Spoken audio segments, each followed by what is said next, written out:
I want to welcome you today to our Empowering Communities, the Importance of Cancer Support and Long-Term Survivorship panel discussion. I want to thank the State of the Cancer Union, Chicago State University. Least not last, I want to thank Eli Lilly, who is a sponsor for today's panel. So if you could please join me in thanking Eli Lilly. My name is Malik Nevels. I am the Executive Director for the Illinois African American Coalition for Prevention. And on behalf of our Board of Directors, our members, the constituents we serve, I want to welcome you today to our Empowering Communities, the Importance of Cancer Support and Long-Term Survivorship panel discussion. For those of you who are not familiar with the Illinois African American Coalition for Prevention, we're a relatively young organization. We're membership-based. We focus on strengthening prevention systems, policies, and programs in African American communities. We are extremely excited today to be able to partner with the State of the Cancer Union as well as Chicago State University. The Illinois African American Coalition for Prevention focuses on raising public awareness and consciousness about health and social disparities affecting African American communities. We are particularly concerned about the significant and substantial disparity in cancer survivor rates as well as treatment. We know that part of that disparity, part of the reason that disparity occurs is because there's also a disparity in terms of support for African American cancer patients. And so today's panel will provide you with the information that you need. For those of you that are, as Brother Kwesi likes to say, not necessarily survivors, but warriors, and those of you that are providing that support to those warriors, how you may be able to find some additional support. We also are interested in, hopefully, our distinguished panel today will be able to share with us evidence-based interventions that are working either here in Illinois or in other parts of the country that can be brought here that actually help better support our children, our families, and our communities. And at the end of the day, we hope that this leads to safer, healthier, and more resilient African American children, families, and communities. So again, I want to thank the State of the Cancer Union. I want to thank Chicago State University. But last, and not least not last, I want to thank Eli Lilly, who is a sponsor for today's panel. So if you could please join me in thanking Eli Lilly. And I want to thank, in particular, Jan Holcomb, who has been a supporter of the Illinois African American Coalition for Prevention for quite some time. And so, Jan, I want to thank you not only for your support, but for your friendship. And I appreciate that. Okay, thank you. On behalf of our president, Dr. Wayne Watson, and our Board of Trustees, I'd like to greet you to and welcome you to the Chicago State University. There's a seat of welcome that always awaits you. No, I will not be passing a collection plate, but it's all good. My name is Kwesi Ronald Harris, and I am the director of the African American Male Resource Center here at the Chicago State University. But more importantly, this morning you're looking at a miracle. Matter of fact, I'm in a room full of miracles. Every one of us in this room, irrespective of what challenges, what struggles, what obstacles that we may be facing, we're here this morning at this point in time.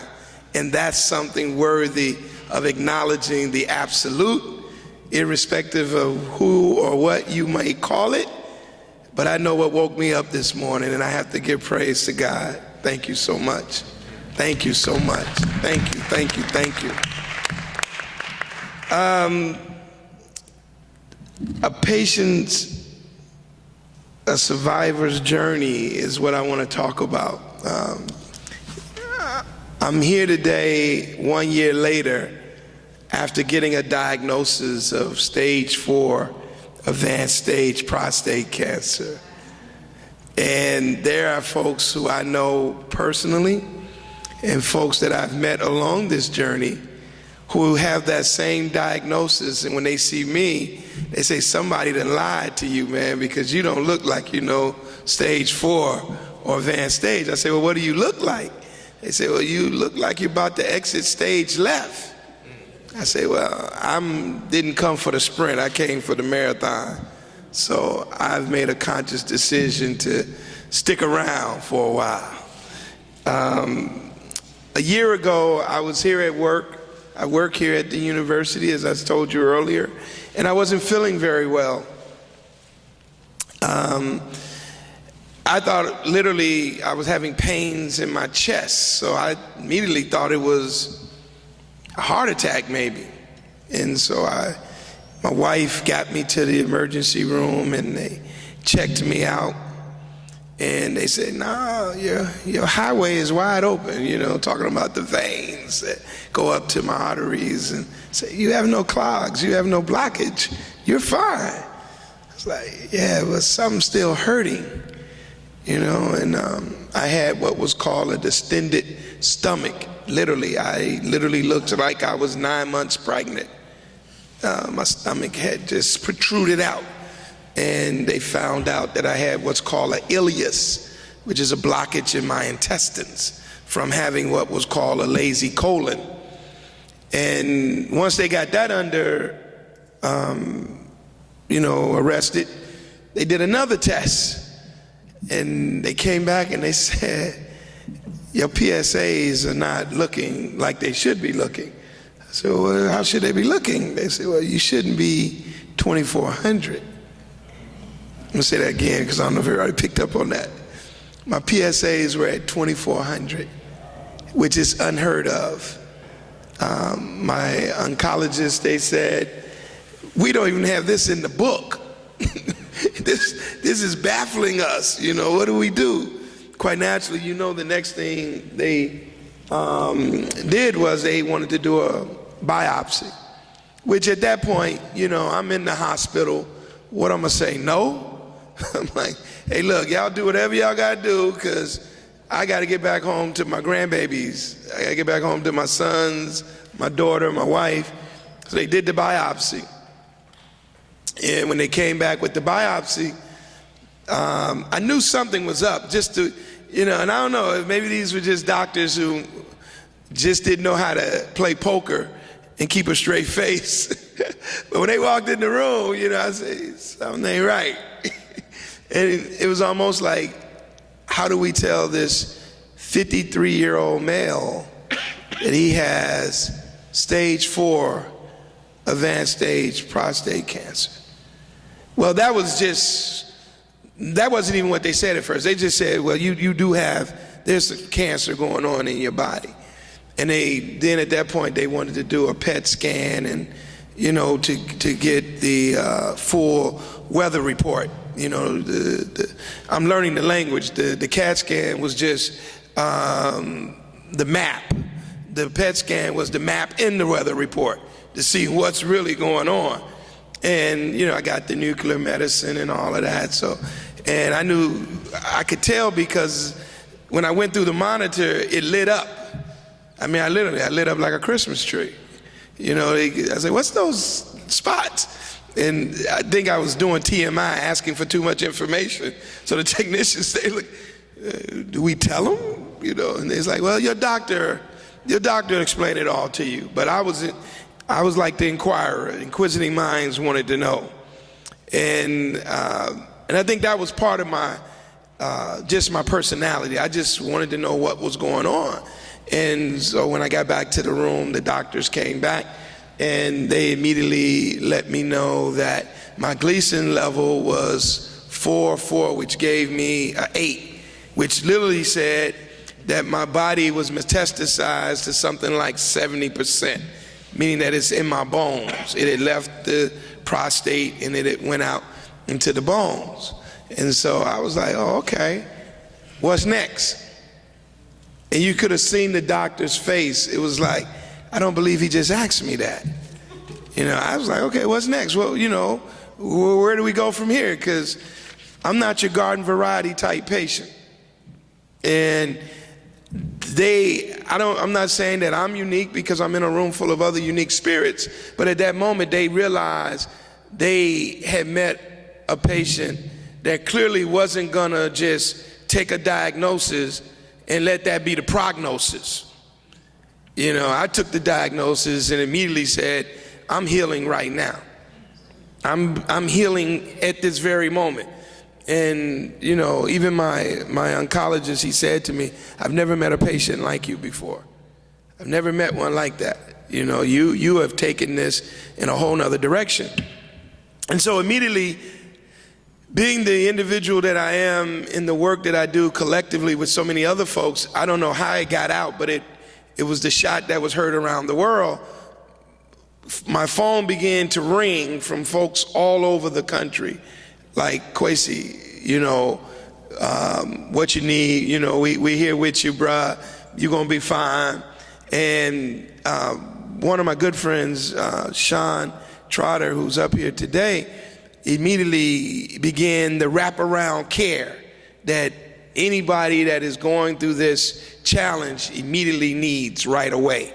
The wraparound care. That means family, friends, community, medical people, the whole nine. I've benefited from that.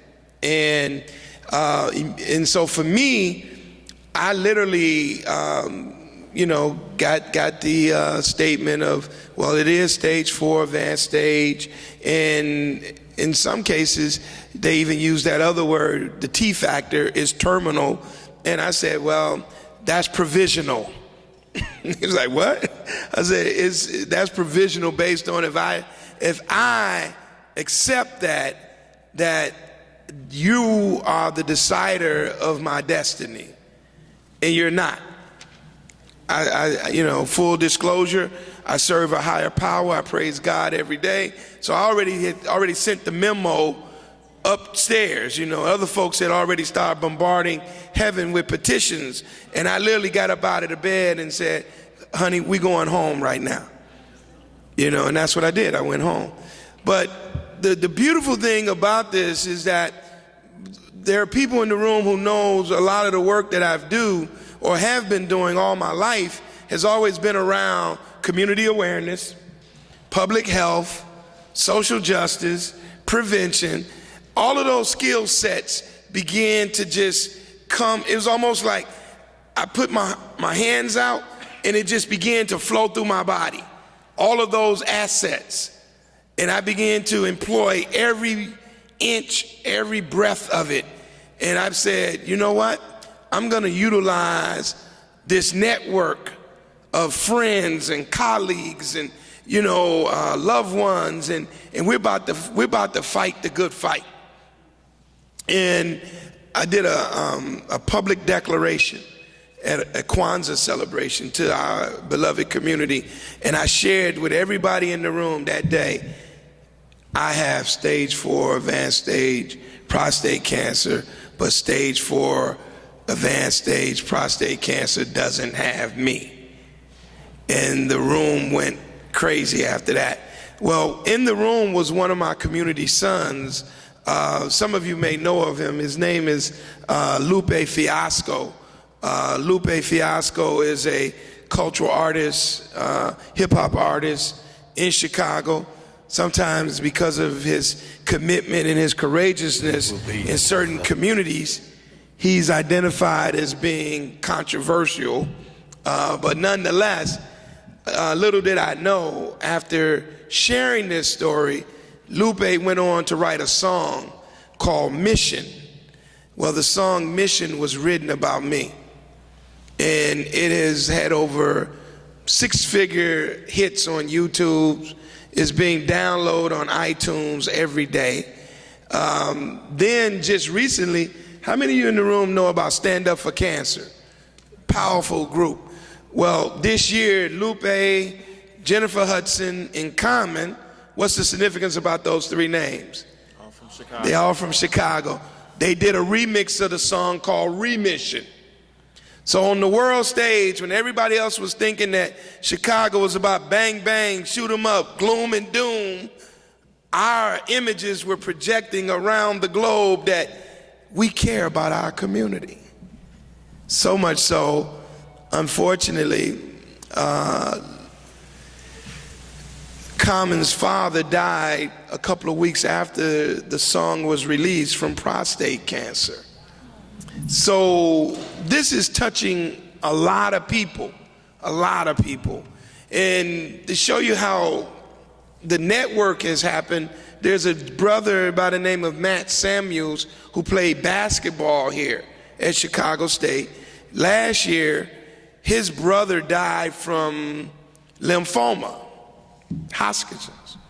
Well, they began to write a book called The Cancer Diaries. And someone told them, or they heard the song, Mission.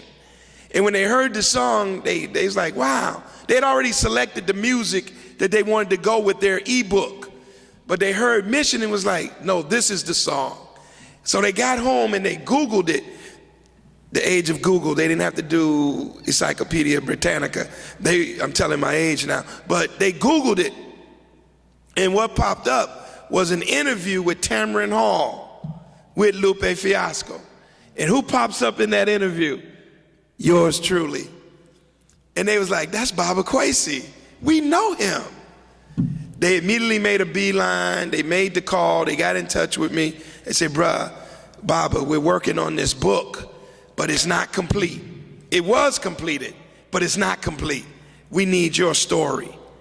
And so I wrote the 9th chapter in the Cancer Diary.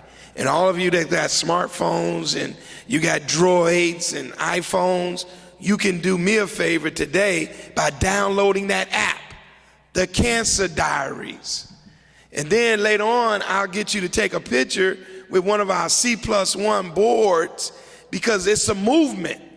To show you how powerful this app is, when you normally look for apps on phones, you gotta scroll for it, right? Now it's one of the #1 apps on social media. It's trending all over the world. We just got a report the other day about the app where they said it's not even so much about that you got over 2,000 downloads. It's where the downloads are coming from.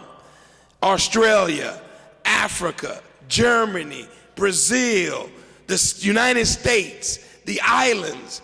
So that means that the voices are being heard now, because generally when you see the faces of cancer, a lot of times the faces don't include people of color, generally.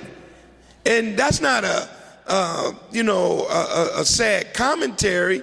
It's just that now we are at the table and people are seeing these other faces and realizing that we can persevere, we can carry on, and we can do this. And so I'm excited about this marriage that has taken place today. It's almost like a reuniting, because in the early days of the Illinois African American Coalition for Prevention, when Malik was right there at its infancy, I was a part of that. And so it lets me know that it's like the African proverb that says, when spider webs unite, they can tie up a lion. And we're ready to tie this lion up. Cancer is not a death sentence. I'm gonna say that again. Cancer is not a death sentence. It is an opportunity for us to make a conscious decision to choose to live our lives to the fullest, and whatever that means. And an interesting story as I fade to black and have my seat. A year ago, with Dr. Keith Naylor and Kareem Watson and my good friend Sean Trotter and good friend Rick Kittles and some others, Adam Murphy, we had a workshop a year ago at Malcolm X City Colleges talking about men's health, sponsored by the State of the Cancer Union. Who would have thought that the straw I drew to present on would be that of prostate cancer. And I tell Sean very humorously when we talk, I say, had I known that I not had to be the patient, I would have never accepted that presentation, because literally I said this at that conference. My mother lived with a smoker. My father was a smoker. My father died from a heart attack. My mother died from bone cancer. I just might be a walking time bomb. Well, guess what? I haven't blown up. I've only expanded. And because of that, we're going to win this fight. Thank you so much. And let's get this thing going. Y'all ready to have a good time? Everybody say, oh, yeah. Oh, yeah. All right. I'll invite Sean Trotter to the podium at this time. I'm Sean Trotter. I'm the Director of Equity and Minority Health at the Lurie Cancer Center at Northwestern University. More importantly, I am one of the original founders of the State of the Cancer Union, which is a partnership between the Lurie Cancer Center at Northwestern University, UIC Cancer Center, and the Urban Health Institute at University of Chicago. We've had the pleasure of actually bringing together opportunities like this for the last 5 years. More importantly, what is actually our effort, what our mission is really focused on, is how we have change in communities of color, how we bring this discussion of cancer, research at the bench, and how it's impacting communities of color, how innovation actually works at large institutions is being led by minority investigators. You just name it. We're trying to show that the color of communities is the same thing behind cancer. We are present. We are the investigators, we are the administrators, we are the physicians taking care of the patients. We are in cancer at so many levels. But a lot of people don't know we exist. And so State of the Cancer Union is to give us both a voice and a presence to make sure that everyone knows we're out here. And with that, let me introduce Dr. Susan Hong.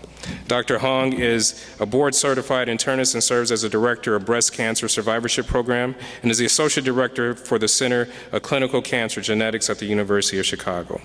Her academic interests include the interactions of cancer and chronic disease.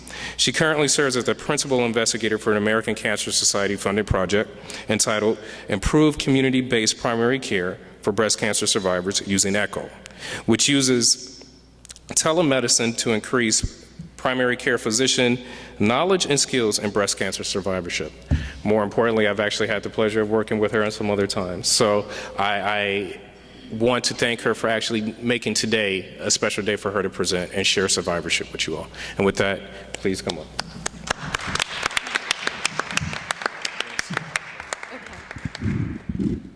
Thank you for having me. I've actually heard the song before it was released. It's a great, great, catchy, fabulous, and inspiring song. Okay. Go ahead.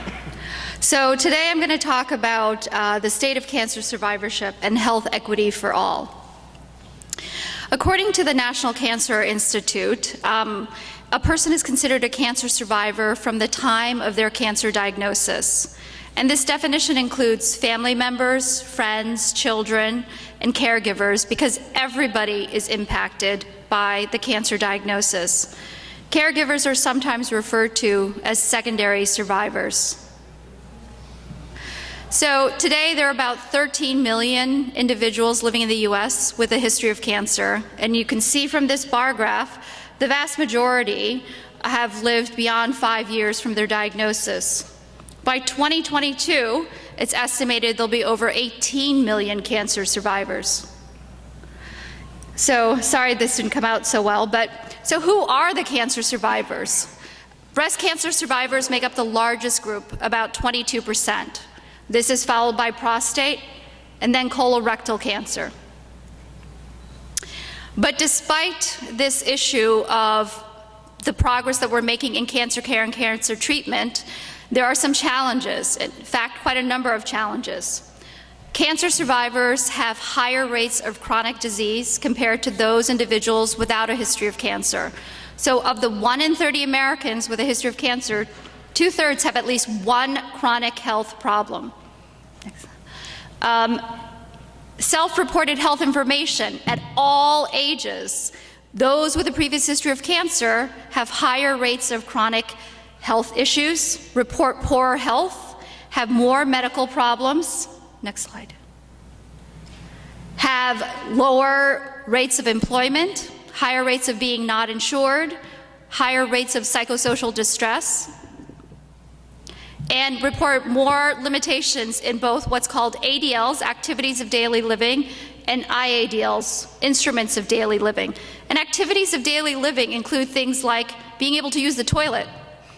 Instruments of daily living include grocery shopping.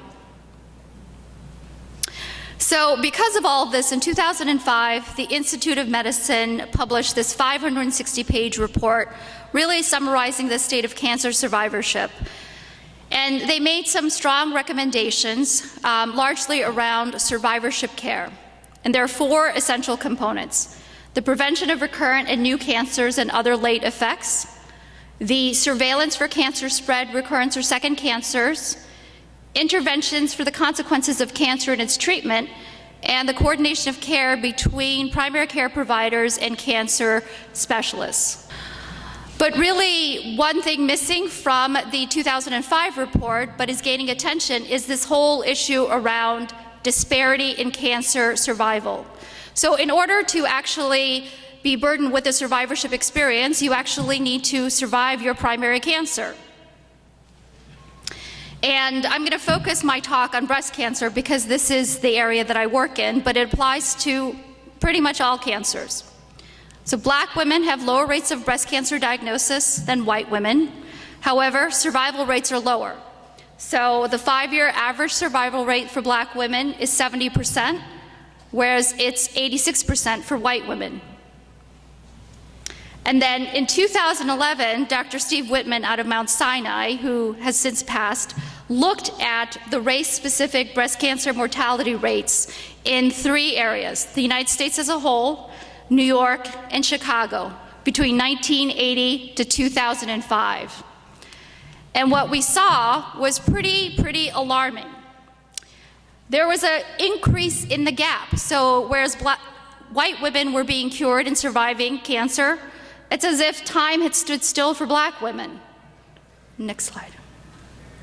So when we look at what's going on, in the 1980s, the survival rates between Black and white women were pretty comparable. Next slide. In 1990, we see a gap starting.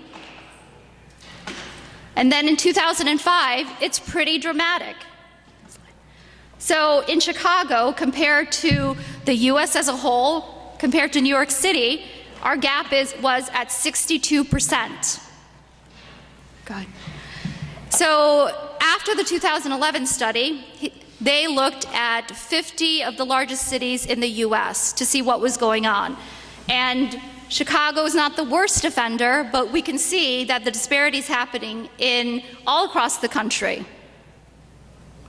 But not in every part of the country. So it doesn't have to be this way. If you look at Atlanta, Long Beach, Las Vegas, what it's telling us is survival rates are pretty comparable. Why is this happening?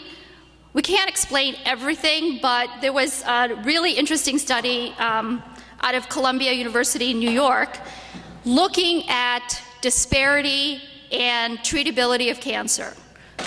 They divided the survival rates based on ethnicity, and what they found was that if you have a cancer like advanced pancreatic cancer where people get diagnosed late and there's very little you can do, there is no disparity. But if you have a cancer like prostate cancer, breast cancer, where you can treat it, where it can be diagnosed at different stages, early stages, then you see that the gap is pretty significant. So the more you can intervene on a disease process, the greater the gap. Disparity happens for many reasons. Stage at cancer diagnosis is one of the often quoted statistics for breast cancer. And if we look at this 5-year survival rates, early detection is really important. Why? If you have stage 0, which is DCIS, you have 100% 5-year survival. Even stage 4, going to our previous speaker, Survival rate's 22%. I see actually a lot of stage 4 breast cancer patients. It's considered a chronic disease. But, you know, the earlier you get diagnosed, the better your chances. Does mammography work? Many of you have seen, I'm sure, the controversy behind whether people should be getting mammograms, when they should start getting them, how often, so forth. For the issue of disparity, we know that black women who get regular mammograms get diagnosed at an earlier stage and have better prognostic indicators. And we think regular screening for black women has a positive impact on reducing disparity. What about therapy adherence? There are all these studies saying there are lower rates of compliance and so forth. However, what is involved in therapy adherence? It's not just taking your medicine. So you have to get to the doctor has to prescribe a treatment. You have to be able to afford your treatment. Affording isn't just about having your insurance pay for the drug. You actually, in the breast cancer world, if you get radiation, that is 6 weeks of your life every single day, 5 days a week. Can you afford time off from work to go back and forth? If you've got kids, you have to be able to have somebody take care of those kids. You need transportation, which isn't always easy. So you have to be able to get to your care in order to receive your care. And then the consequences of treatment, which a lot of people don't think about, but if lymphedema is a major consequence of the treatment that you've received for your breast cancer and your job involves doing a lot of lifting and working, now you have a consequence of the treatment that saved your life that now prevents you from keeping your job. What about tumor biology? We hear this a lot. Good. So tumor biology is impacted, next slide. Next slide. By things like stage of diagnosis. So the longer you wait to get diagnosed, the worse your cancer, the more aggressive. Participation in clinical trials, lower rates of participation in clinical trials is really important because knowing that a drug works for a group of individuals that we're treating is really, really important.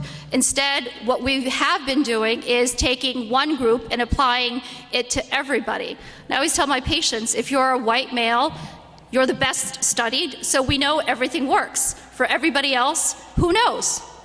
And then there are higher rates for the breast cancer world of what we call triple negative, which is much more aggressive breast cancer.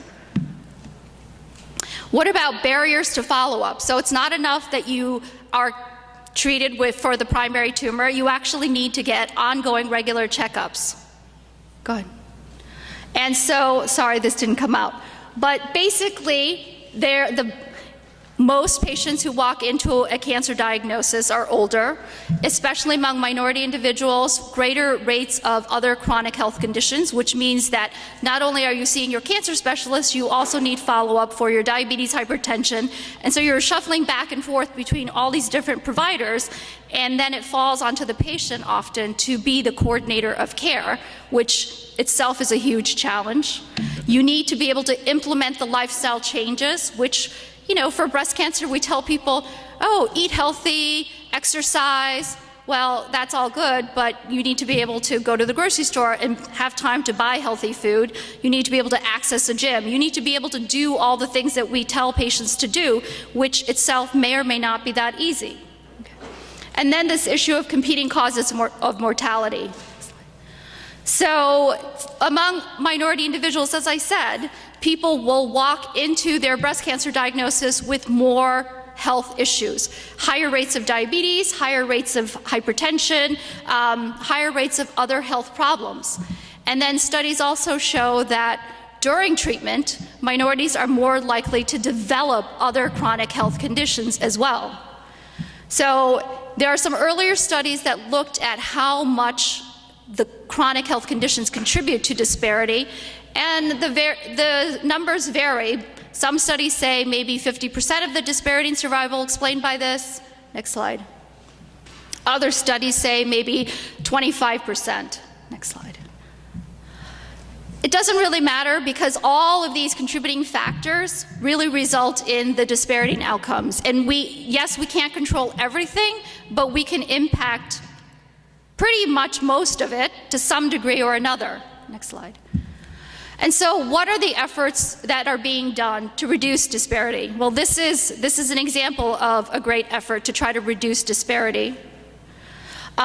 For breast cancer, there's something called the Illinois Breast and Cervical Cancer Program, which is funded on a national level, and it's really designed to provide access to care for women between the ages of 35 to 64, free mammograms and pap smears. Next slide. There's the Metropolitan Chicago Breast Cancer Task Force, which actually was founded in 2007 and doing a lot to reduce breast cancer disparities. They actually look at things like quality of mammograms, provide increasing awareness of breast cancer, getting women access to breast cancer services. Next slide. And they recently published their data, which showed that they actually brought down the disparity gap. So it's now, they decreased it by 35% with all their efforts. So this does make a difference. And then provider education initiatives, and so we're all interested in making and raising the awareness not just on the community level, but also on the provider level. And so things like what I do, which is basically making sure that primary care providers know how to take care of patients, know how to recognize who's at risk, know how to coordinate care. Those are all efforts to try to reduce the gap. Go ahead. And then I'm involved in the Cancer Genetics Program, which I think is really important because what we've identified is that Black women, young Black women who are diagnosed with breast cancer are probably more likely to have an inherited genetic susceptibility. And if we can identify that early, we actually have the chance of preventing cancer. So there is a lot that is happening. There's tremendous amount that needs to be done, but I think this is one of the great steps. Information is power. We got information today. It will make us powerful because each one of us are committed now to run and what? Go tell somebody. Tell somebody, all right? Here you go. Good morning. Doctor, I have a question. When you mentioned Black women being diagnosed with cancer, do you have an age? Average age for Black women? No.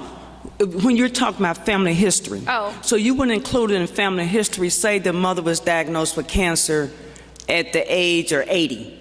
So would you still include that part of the history? So that's, it's very important to look at several generations, and so age in and of itself is not an exclusion.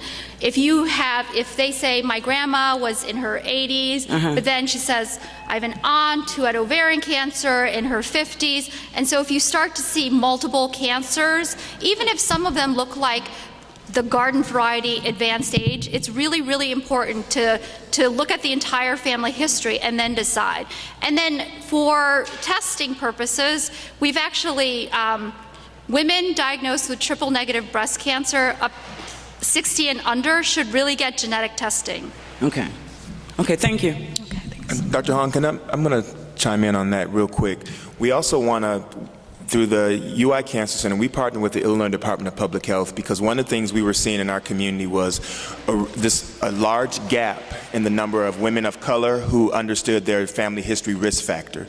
And the question you asked was about what age should a woman, and it's so individualized, it's really based on family history. And my own personal story was that when my mother died of breast cancer, and my oldest sister was diagnosed with breast cancer, and I'm sitting at the doctor with her, I'm wondering what type of information are my other three sisters going to get about their risk? And there was no conversation with them. And so that led me to think that many women are not getting this access and information and awareness and then navigation to genetic counselors. Many academic medical centers have access to genetic counselors. And so what we did is we wrote a grant and was funded through the Carolyn G. Adams Ticket for the Cure to be able to do community events like this, identify women who are either a breast cancer survivor or who have a first-degree family member, meaning a mother, a sister, or a daughter, daughter that's been impacted by breast cancer and navigate those women to free genetic counseling. And that free genetic counseling can let you know what your individual risk looks like and then let you know what additional tests may need to happen. So we have information about it at the table back there because we're finding that many women in the community never have had this type of conversation with a genetic counselor in a one-on-one basis that can let them know their risk based on that complete family history. And remember, your father's family history is important. Exactly. It's not just your mom. Exactly. I just had a question regarding men and breast cancer. I know that in African American men specifically, because I understand that it's the number of men, or the percentage is like 1% of men get breast cancer. However, if you know somebody or it happens to you, that 1% becomes Right. 100%. Right. And I've known of 3 men who have survived breast cancer, and they've all been black. What's the racial, what's the racial breakdown? I mean, is it, I could be unique, where I just happen to meet all, 3 of the men that I know of that have ever had breast cancer are African American.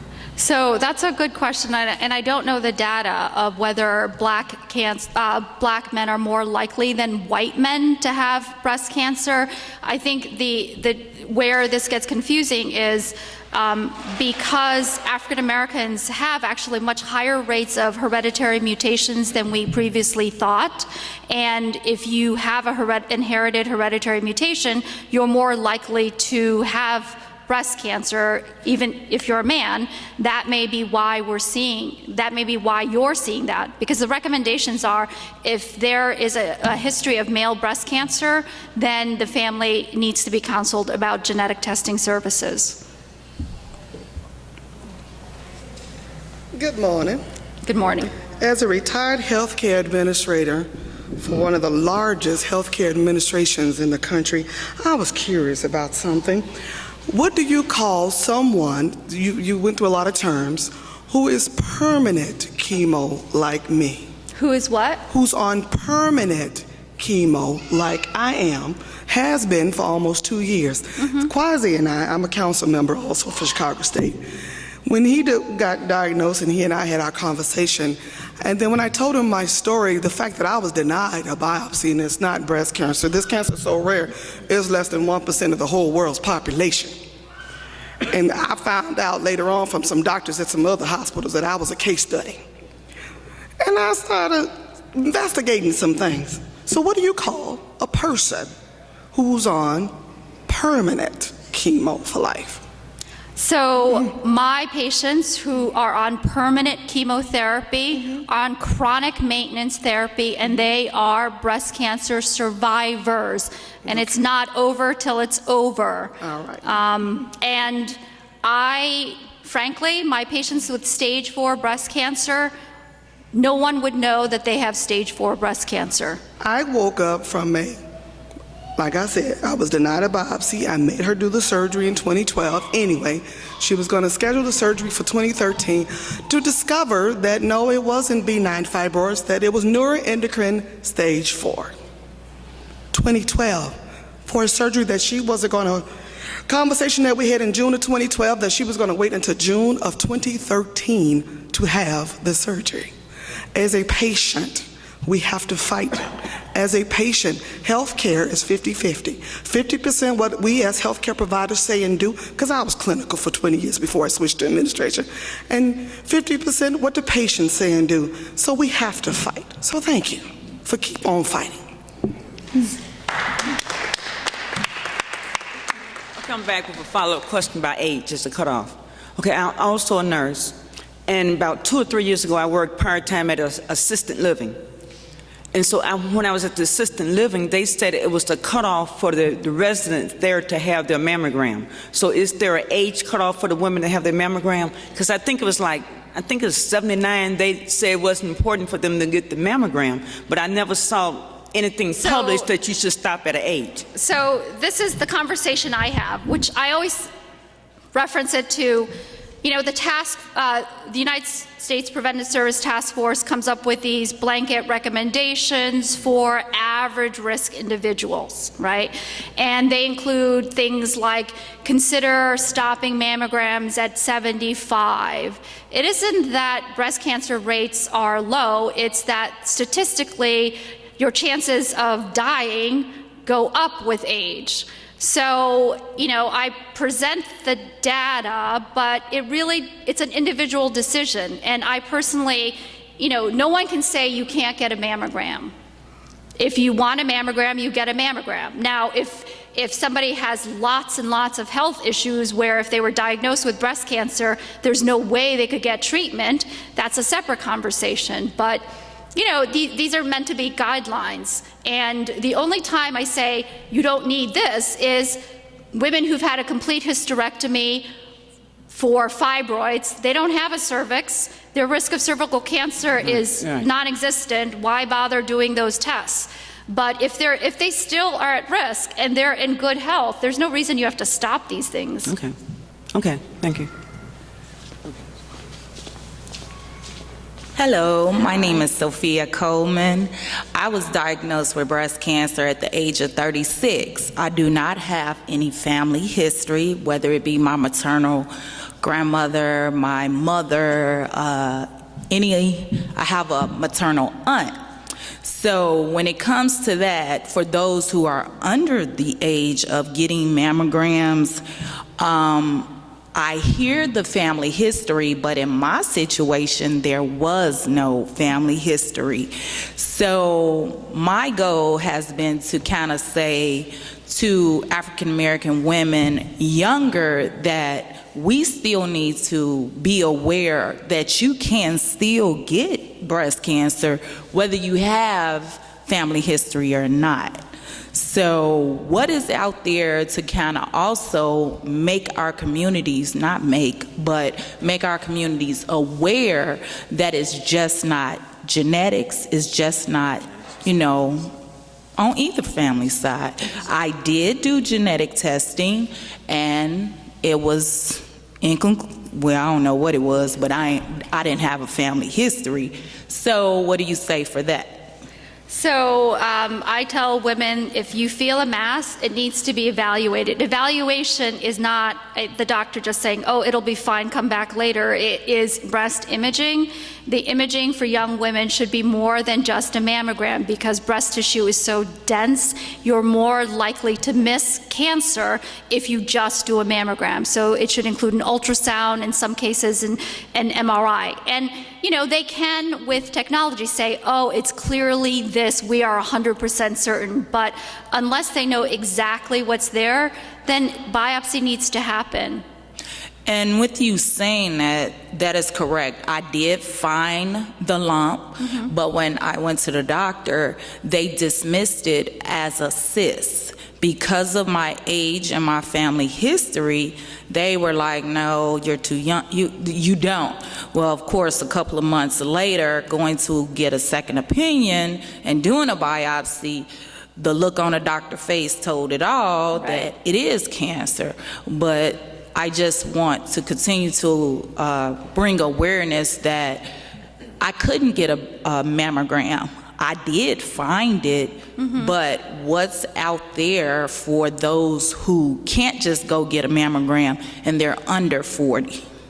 So if you feel a lump, then you need to have a doctor or a nurse practitioner refer you for testing, imaging. They could do it through IBCCP. In some cases, even I'm not an advocate of the emergency room or anything, but, tissue needs to happen, imaging needs to happen. And if the doctor that you're seeing or provider that you're seeing is not the one doing it, you go to another one. Okay, all righty. I'm an 8-year survivor. I just had to say that. And I see fellow survivors, and I'm just gonna do this. That's my oncologist. And we also want to stress the importance of a primary care provider too, because a lot of what you're saying, a lot of women don't have primary care providers, and we find that when you get navigated to a medical home, there should be someone who sees you at least once a year, who knows your medical history. And so for the young population, what we tell our women is make sure there's someone who knows your health history. They can understand. Brother Kwesi was able to say something feels different. So when you talk to your doctor once a year, you can say, how do you feel this year compared to next year? And that's someone who can actually walk you through what's going on an annual basis. So having a primary care provider is another thing that we encourage young people to do as well. The other thing that you actually mentioned was a call to action to raising awareness in the community. And I think that this right here is one of those tasks in which we at institutions are really trying to make a mission of our institutions that we're not just having people come to us, but we're actually on the ground, touching hands, touching faces, and touching feelings, trying to raise awareness. I'm looking at Gina now, but Gina is one of our community health educators, and she does a phenomenal job of actually reaching out and making community contact. But the biggest thing, of course, is getting to a point where it's not a condition that you experience in silence. And that's the biggest thing. Is we have to get comfortable as a community with sharing what it is that we have going on internally, and being bold enough to say that we don't want it to happen to our loved ones or anyone else again. Sorry. Just have one really quick thing to add. I'm Dr. Keith Naylor. I'm a gastroenterologist. So my interest is actually colon cancer, but this kind of applies to everything we're talking about. I think during the conversation, public health came up quite a bit, and the idea of screening being public health measures, and some of the questions related to younger people and being screened earlier than the guidelines. I think one thing that we really haven't talked about is that public health measures, because screening resources are somewhat stressed, there's not enough screening resources to screen everyone. What the government tries to do is identify the group that's most likely to have cancers and focus screening on them. That doesn't mean that individuals who are younger than that should not be screened or should not have a conversation with their physician, but really younger individuals, for my case, for colonoscopy, we start at age 50, but their colon cancer is diagnosed in 30-year-olds. So it's difficult on the doctor's side to try to really find those individuals, because sometimes they are a needle in a haystack when it comes to these more rare events. But so some of that, unfortunately, some of the emphasis in advocating for yourself falls on the individual, because they don't have the benefit of saying, I'm 50, it's time for me to get my colonoscopy.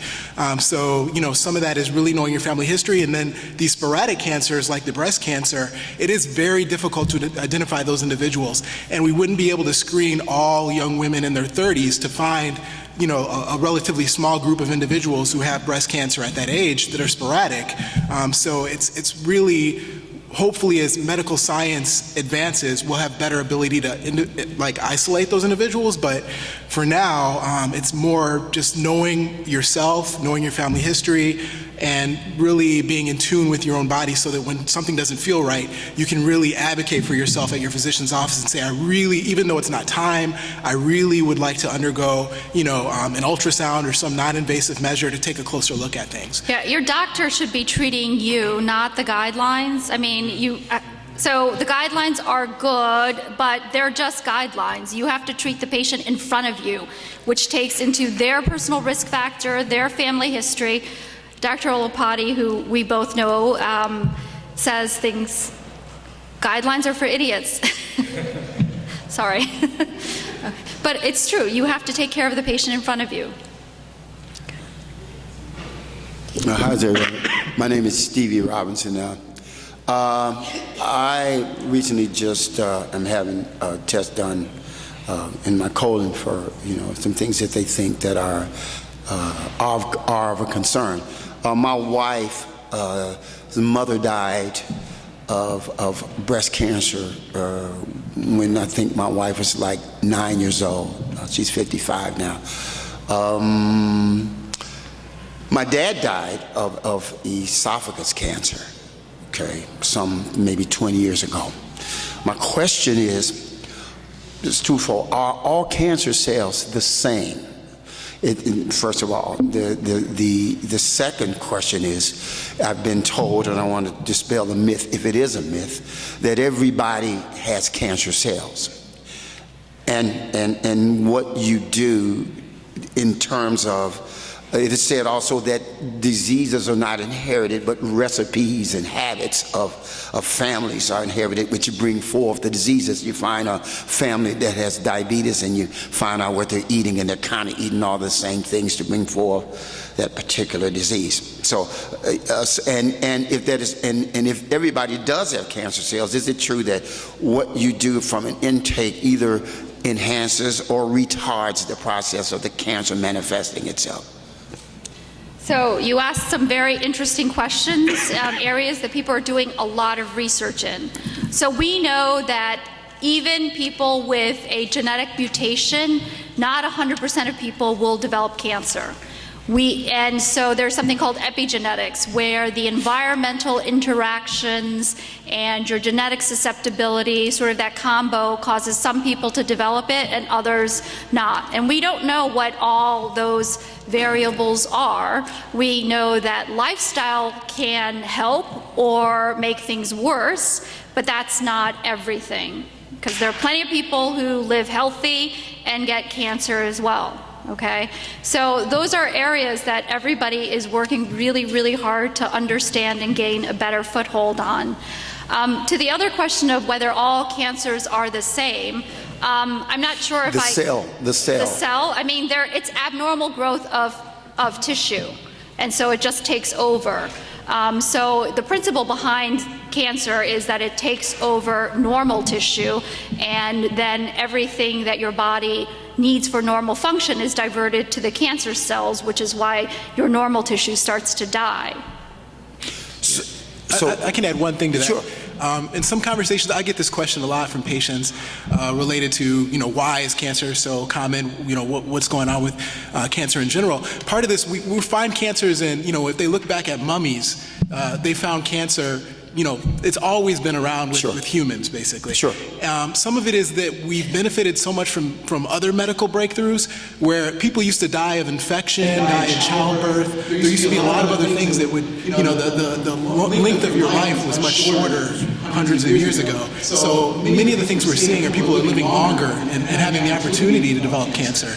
And our bodies, even though we stop growing at the age of 18, internally our cells always have to reproduce themselves. Sure.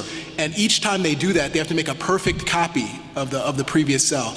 And if they lose the ability to make that perfect copy, it can lead to things like cancer. Sure. So it's one of the things, like, different cancers develop differently, but it is something that is generated from our own body.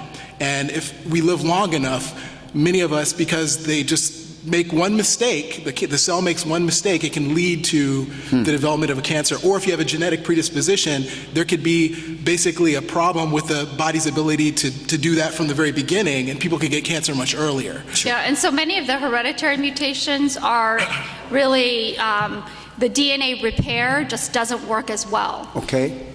So in summation, basically, then death itself is a cancer. What's that? What? Death itself, because inevitably we die. I think that's more of a philosophical. Okay. You're not guaranteed to get cancer. Yeah. But it's just because our bodies are such amazing machines. Sure. That they only break down very rarely. Sure. When you consider all of us, all the people in the world, But when they do break down, cancer is one of the ways that they break down. Thank you so much.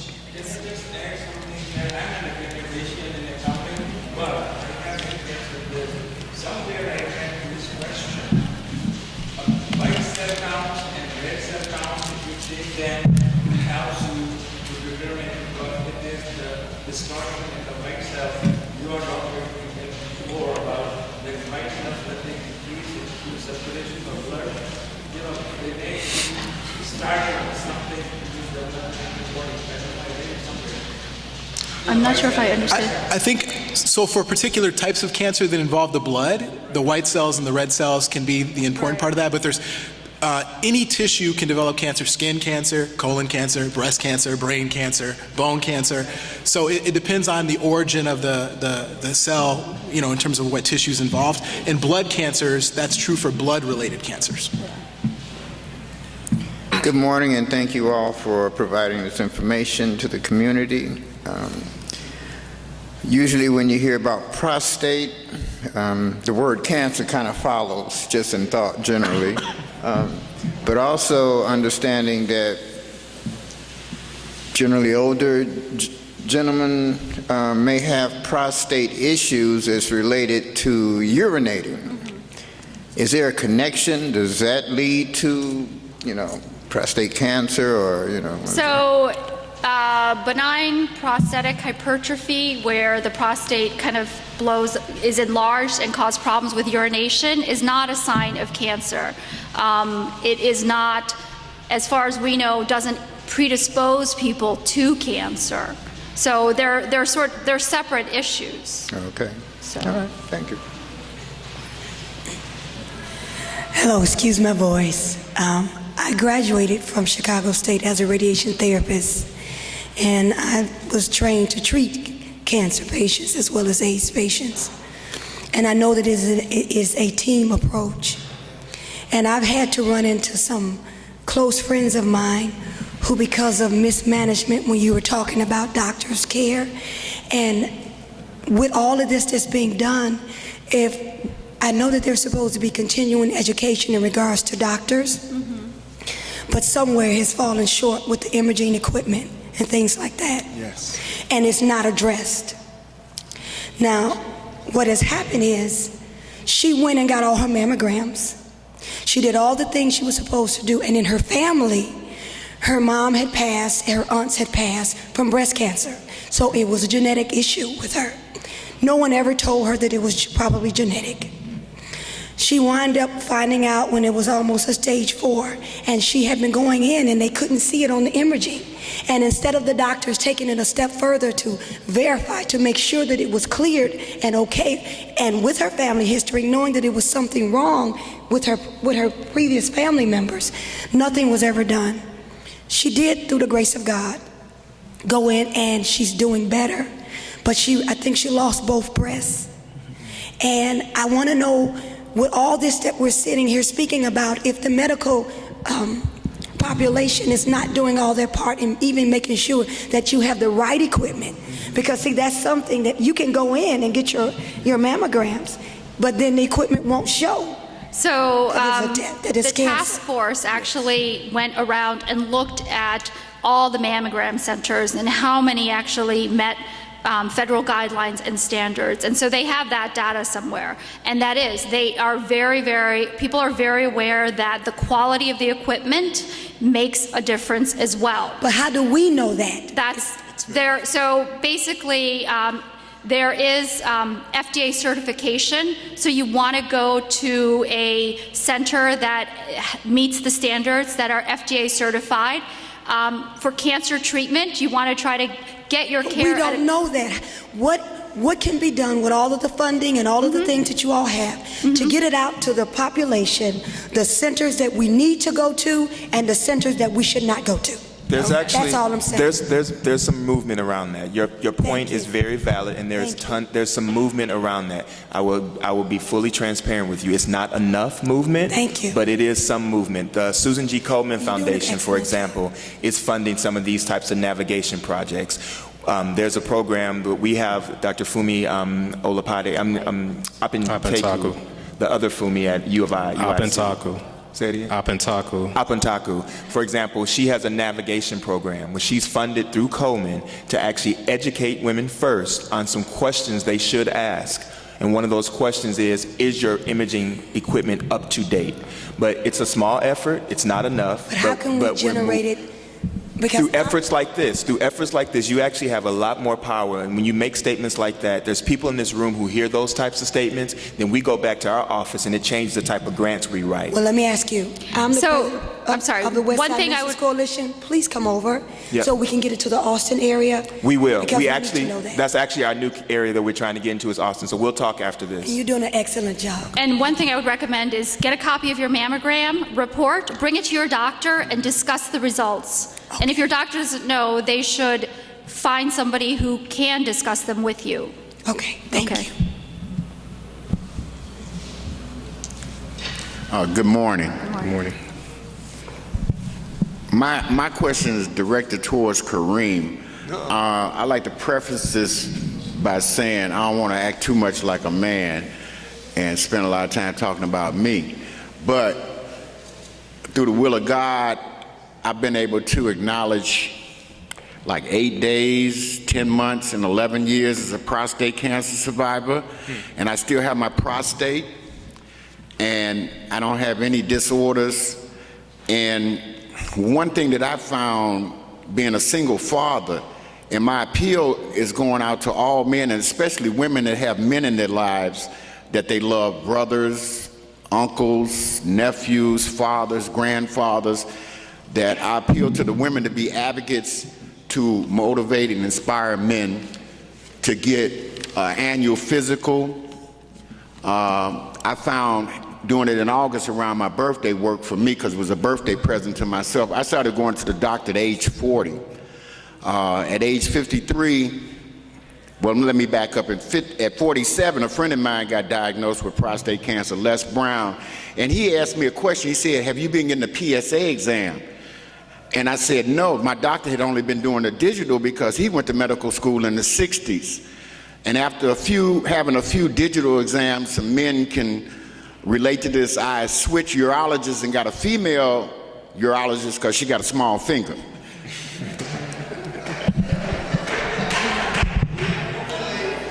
So I started doing the PSA exam at 47, and then when I turned 53, I went to the doctor, to Dr. Pitts for a mid-annual exam, and I said, why don't you do the PSA? And they called me next day and said I had a high PSA. I went to a urologist, Dr. Strong, Larry Strong, which is not in Chicago any longer, and had the biopsy done. To make a short story short, 3 or 4 weeks went past, went in, he said, well, I got some good news, some bad news. I said, well, give me the bad news. He said, we found cancer cells in your prostate, and the good news is it's no tumor. And I went on the internet for about 15 hours, being a single father, 2 girls, and I started making funeral arrangements and everything, and then I had to go into prayer and meditation and catch myself. And I'm a New Thought student, and I did not claim the diagnosis. But it was revealed to me that I needed to follow the protocols and the recommendations of the urologist and the primary care physician. And to make a short story even shorter, I got in contact with Dr. Beverly Nicholson, doubled up on my herbs and vitamins, and waited a year, had some seed implants. And 6 months after I got diagnosed, I started doing prostate cancer awareness and prevention workshops in conjunction with urologists. So let me get to the point.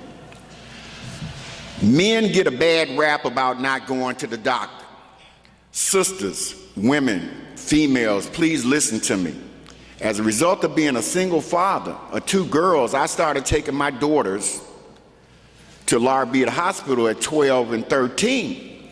Women have a 20-year jump on developing a habit of going to the doctor. So stop beating up on men about not going to the doctor until they get sick, because you guys started going to the doctor when you were 12 and 13.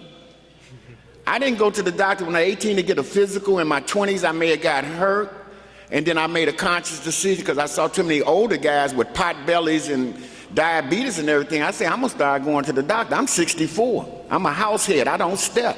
I walk 3 or 4 miles a day. So I'm not here to grade my own paper, but my question. What is going on with this PSA versus the digital exam? Get your female urologist. What's going on with that whole piece on the controversy with the PSA as being an early indicator and the digital exam? You mentioned something to me and it flew over my head. What we were talking about in our table conversation was that it's simply what Dr. Hong said, not talking to patients about letting the guidelines dictate what we do and the conversations we had. It was really about getting men, again, sitting in front of a doctor, letting men know that you need to have a conversation with a doctor, because the U.S. Preventive Task Force came out with some guidelines around PSA testing. And PSA is prostate-specific antigen, and it's the blood test that you perform to identify whether or not a male's levels are elevated, and those elevated levels can begin to let that doctor know some additional information they need to collect.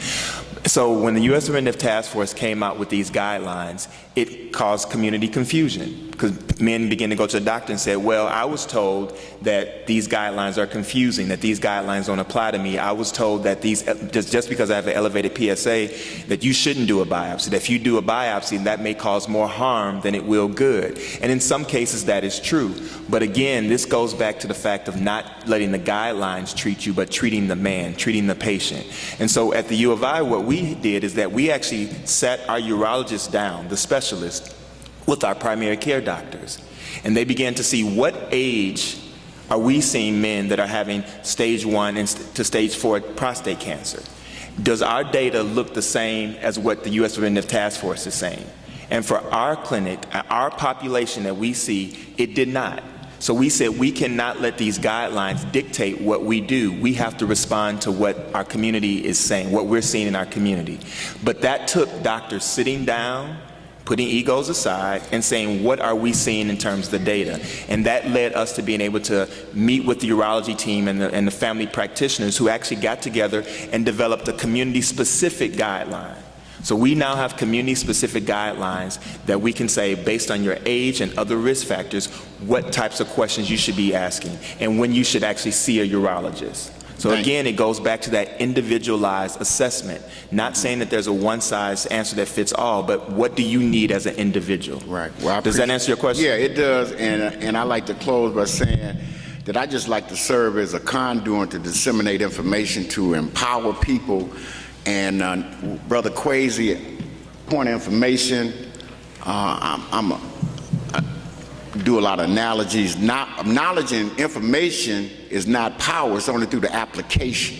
Right. You can get a full tank of gas, but if you don't turn the key, you ain't going nowhere. And I'm just, it's a lot of healthy men here, and I would just like to encourage people to try to eat right, and I'm pharmaceutical free.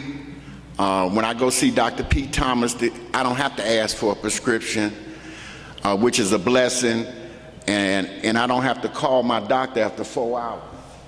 One quick thing, related to prostate cancer, I just wanted to make a comment. It's very strong in my family as well, but I would say the digital rectal exam is no longer a screening exam for prostate cancer. Exactly. It shouldn't be something that's offered as a screening exam for prostate cancer in terms of screening, being able to determine if someone has cancer or not. The PSA exam is not perfect, but the digital rectal exam, if you look at the sensitivity in actually finding people with cancer, it's very low, because you can have cancer and not have an enlarged prostate. Exactly. So I just wanted to say that, because I think there's still a lot. That was something that was done, routinely in the past, but it's very low yield, as we would say, or very, sending someone out and saying, okay, your digital rectal exam was normal.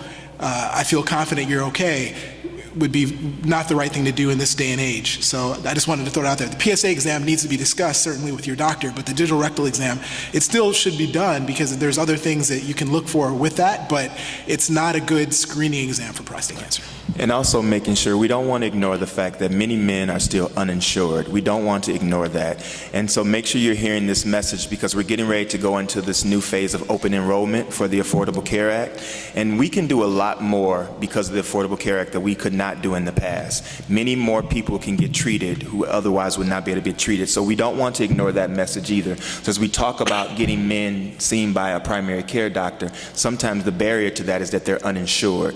So another conversation we should be having with our men is about signing up for the Affordable Care Act, or finding out what insurance programs you may qualify for so that we can eliminate that barrier. Hearing Brother Kwesi in the beginning, I have a doctorate in public administration and taxation, and I'm at the faculty of the university. One thing that inspired me to come and say something from my experience, that inspiration is power. So we are talking about two things. The difference between possible and impossible is what? I am, right? So I am possible, we can make it. So, when you look at the words possible and impossible, right? I am. He mentioned about some higher power that has encouraged. I read when I was doing my PhD, about this breast cancer. Prophet Muhammad said, nipples are one of the part of the body which has the lowest circulations. You can attest to it or not. The blood circulation is the lowest in those, when the child sucks the nipple, it activates. However, the anatomy works, right? So he said, in order to prevent, there should be some stimulation that would help because of the circulation. So I read about that. You can do some more research about that, but there is something attached with it, It was told about 14 years ago, How it could help us today, because when I read, women have this problem, There has to be some cause that has to be studied a little differently. So I just wanted to share, So, he was talking about the nipples, stimulation, creating, you stimulate what? Blood flow, circulation. That's all, appreciate that. Yes, sister.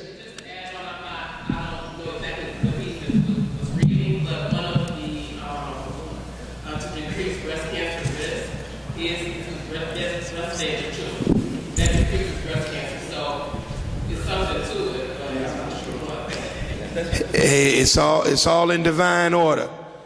Get rid of the okay, that's another statement. We'll leave that one alone. But we're about to segue into the other part of the piece. Let's give Dr. Hong another round of applause. Excellent information.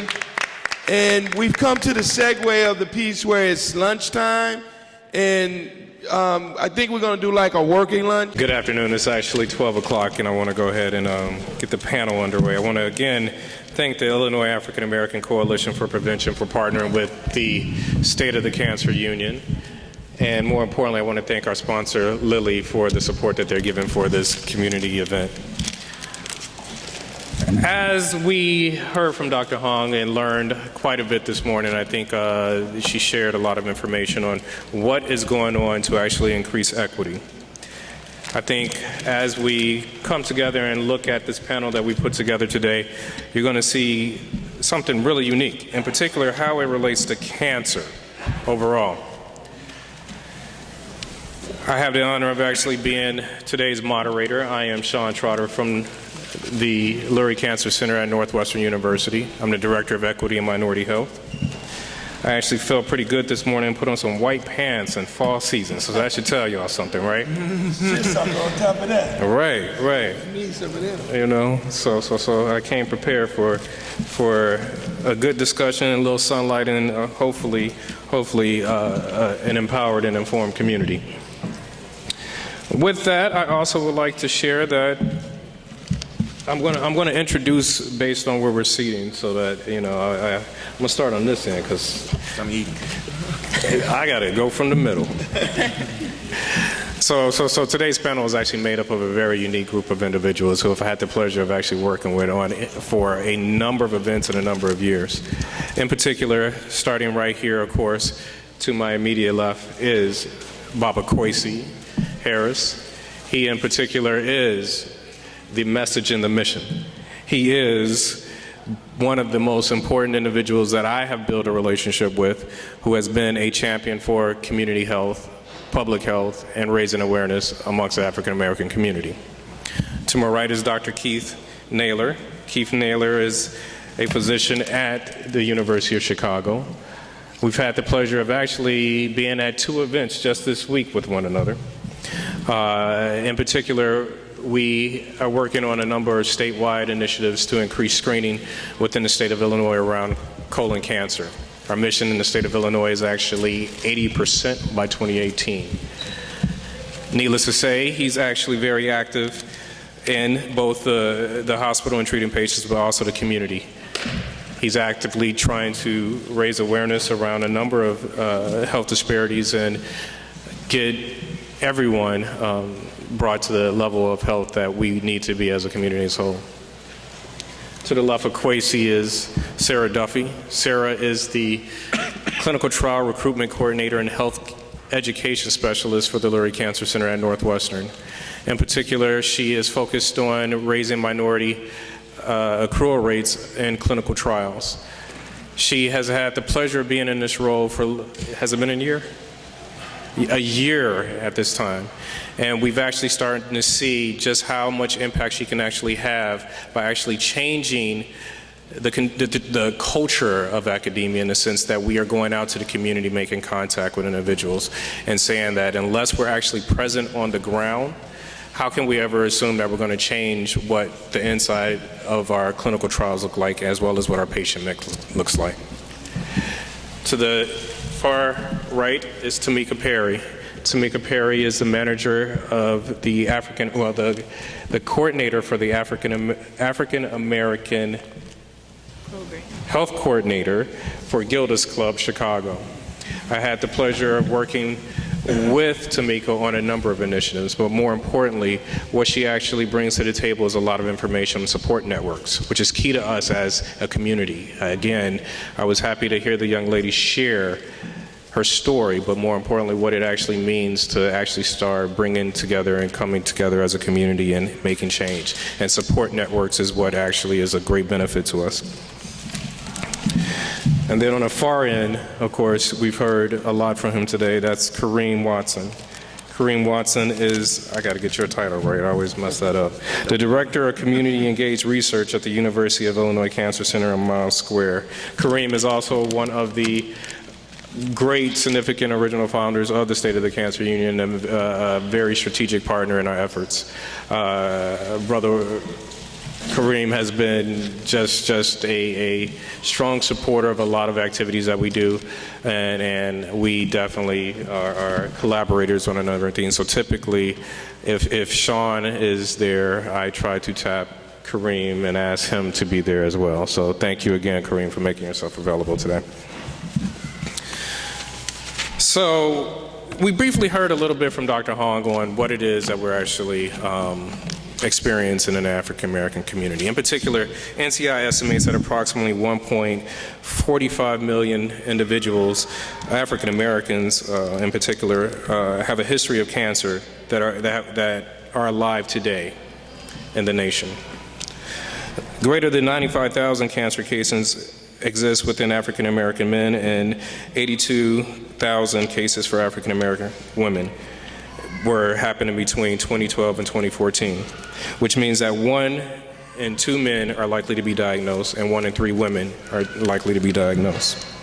The death rate for all cancers combined is 31% higher for African American men and 15% higher for African American men compared to their white male and female counterparts, respectively. According to American Cancer Society, African Americans have the highest death rate and shortest survival of any racial and ethnic group in the United States for most cancers. The causes for these inequalities are complex and are thought to reflect social and economic disparities more than biological differences associated with race. Some of those differences were actually shared in Dr. Hong's presentation, as well as by members who actually asked questions, in particular work, wealth, income, education. Some other barriers, of course, are high quality cancer prevention, early detection, and treatment services. With that being said, we know that what is happening inside our community is something that we have to start being aggressive and actively sharing with our neighbors, sharing with our families, sharing with everyone, that change must happen. As Baba Kwesi actually mentioned, that we are now warriors. We have to be active in what it's going to mean to actually be change agents when it comes to cancer. So there are going to be basically 3 areas in which I want the panel discussion to actually go forward and start to build a conversation around. First, we want to talk about the patient perspective of treatment in daily life. So with that, Baba Kwesi, I want to direct this question to you. When you hear the words "you have cancer," what's the first thought that went through your mind? To be quite frank and honest, it was like a ton of bricks that hit me. I mean, you know, no one expects to hear anybody say you got cancer. And so when I heard that, initially it kind of threw me back because I wasn't anticipating those words. I was anticipating them coming back saying, "You're all good." But immediately, it wasn't a state of emergency for me. It was just a state of urgency that I've got to do something different now, because whatever I was doing wasn't working. And so I just took it from there, and then went into prayerful positioning and meditation and visualization that I'm releasing this. I'm not claiming this diagnosis. As I said earlier, my prognosis is that I am healing, because that is what I'm pushing into my space right now, a healing body. Get the microphone. And I want to turn that to the other side. And as a healthcare provider, what is it like to actually carry that news forward to a patient? I know that that's, you know.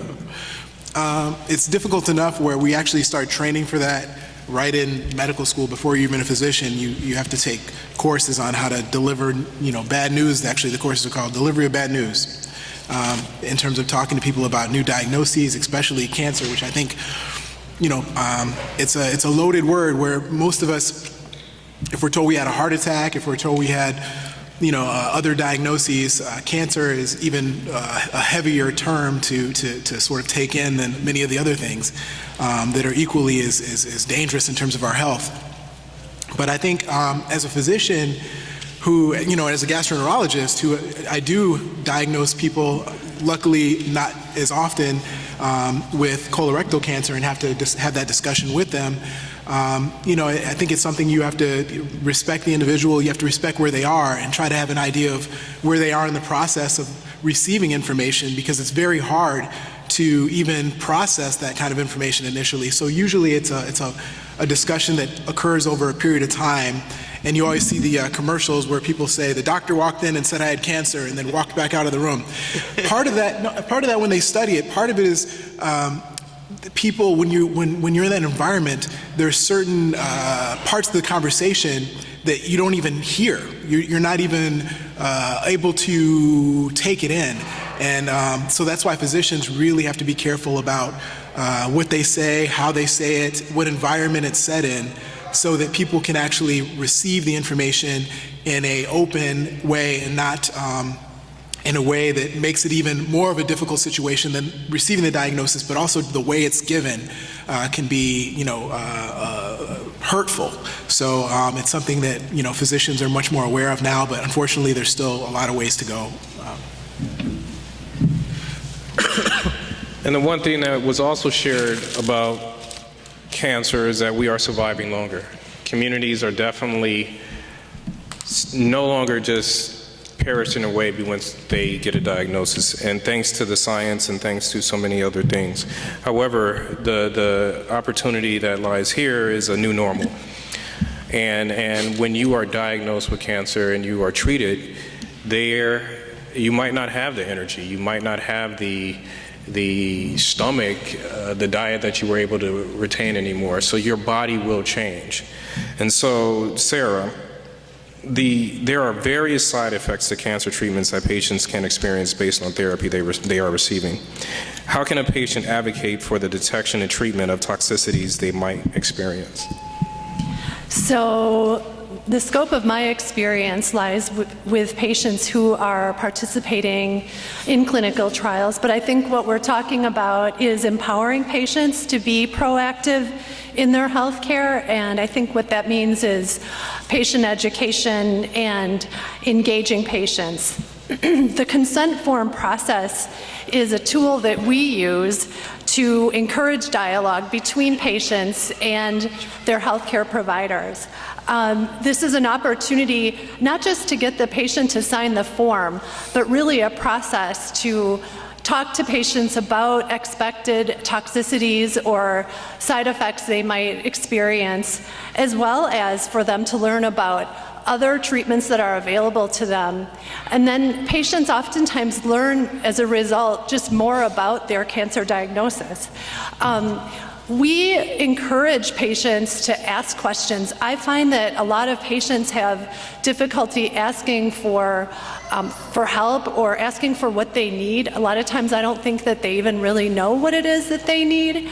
But we encourage patients to ask questions, and we ask them questions just to get some insight on how they're feeling and just a level of understanding of what their understanding is. So this empowers patients not only to allow them to learn more about their cancer diagnosis, but also to give them choices.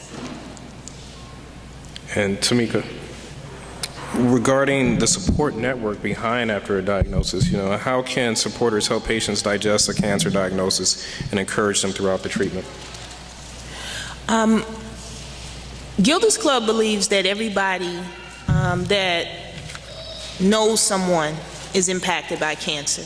Everything that we do on a daily basis, if you're diagnosed with cancer, affects everyone around you. So we believe that supporters can be the second eyes, the second ears, the second hands to receiving treatment or going through that supportive phase after you hear about a cancer diagnosis. I think that Dr. Naylor was saying sometimes a doctor just walks in and says you have cancer and walks out. But then as a patient receiving that news for the first time, my CEO, Laura Jane, always says that the only thing you hear is cancer. And then everything after that is like the Charlie Brown, wah, wah, wah, wah, wah, wah, wah, So that second person in the room with you or that person that's supporting you could be the person that's writing down the information and treatment options. It could be that person that's talking about or writing down the resources or gaining that secondary information to later go back and tell that person after they've digested their diagnosis what is out there. So they can be that supportive person throughout the treatment, help them getting to any appointments, help them finding any resources. So just being that second person going through cancer with the person that's diagnosed with cancer.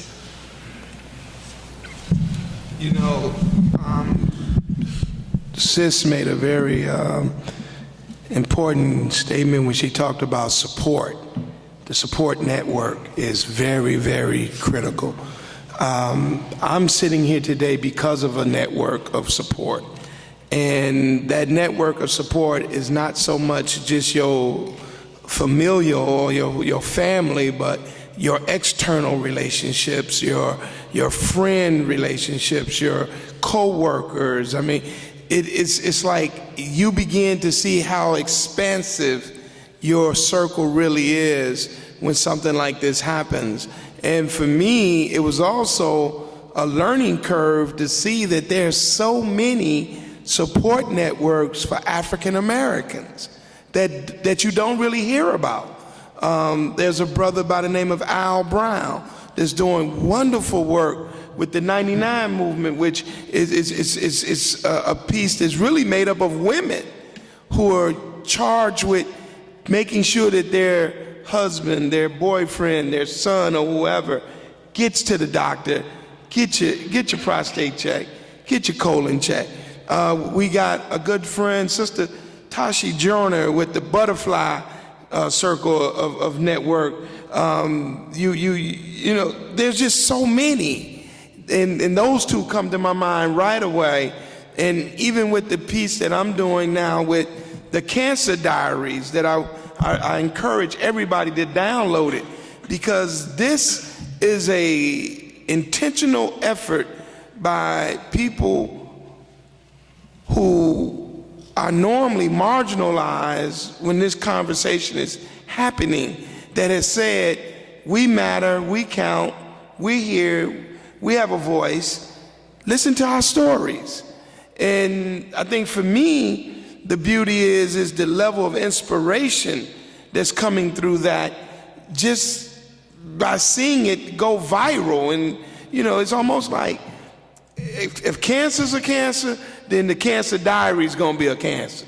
We're gonna infect everything we can so that people say there is another voice. And so that support piece is critical. You know, I can't stress it enough, because I witnessed it. You know, I witnessed it by knowing Kareem, by knowing Victor, by knowing Sean and Adam, Dr. Kittle, Adrian White. I could just start naming them. And what was interesting, you never know what your relationships are capable of doing until they're called to force to do it. And I'm here because they got the memo. I'm just going to add one practical thing that I don't think was covered yet, but I want to make sure to say it before I forget.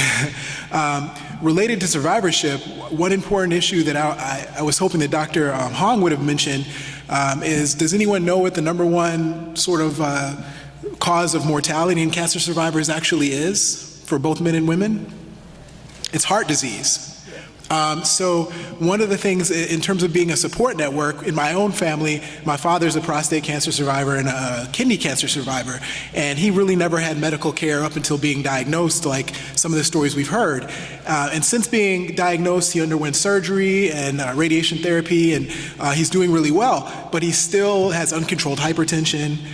He still, doesn't really take care of a lot of his other health-related issues, although he's very aware of his cancer-related issues. He's very aware of getting his PSA. He's very aware of following up with his oncologist. But he still hasn't really bought into general health care. But in terms of being a survivor, a cancer survivor, obviously the care related to your diagnosis is very important, but also keeping in mind that the #1 killer of all people, both men and women, is still heart disease. These general things are also part of a cancer survivor and non-cancer survivor health strategy. So the support network also needs to make sure that the person's getting all of their medical care, not just care related to the prostate, but also, are they on? Is their blood pressure taken care of? Are they eating healthy? Are they exercising? Just like we all should be doing, but even more so for anyone who's had a history of cancer as well. Brings up a very valuable point. In the city of Chicago, the leading cause of death is heart disease. The second leading cause of death is cancer amongst the African American community, which takes us to the question of you, Kareem. So when thinking about the overall goals of treatment, how do you weigh the importance of prolonging a patient's life versus improving the symptoms of a patient's experience because of cancer? Or either, I'm going to throw that out to either one of you. Can you repeat the question? What's the goals of treatment? When thinking about treatment, how do you weigh the importance of prolonging a patient's life versus improving the symptoms of the patients based on a cancer experience? That's the whole conversation of quality of life. And we approach it from, when we think about quality of life, I've dealt with it directly. When I was having a conversation with my dad's doctor about quality of life, we brought in the family and we brought in the team, and we said, these are the options that the doctors, this is everything the doctors have told us that we should do. These are our options for treatment. Now, this is the quality of life that we want him that he wants to have. My mother was at the table, my stepmother was at the table, and our family was at the table, and my dad was at the last stages. So for him, the quality of life that we wanted him to have was a peaceful transition, because that's where he was in his process. So we brought in hospice. And so what we, like you said, Brother Kwesi, is really calling upon your resources. So for us, it was a resource. At this point in his journey, it was at that transition stage. So the quality of life that we wanted him to have was based on what he had told us before, and it was about that peaceful transition. And so we brought in experts, i.e. hospice, and they helped us navigate what that would look like in our home. But then for my sister, when she was diagnosed, she was young. She was 51, teaching.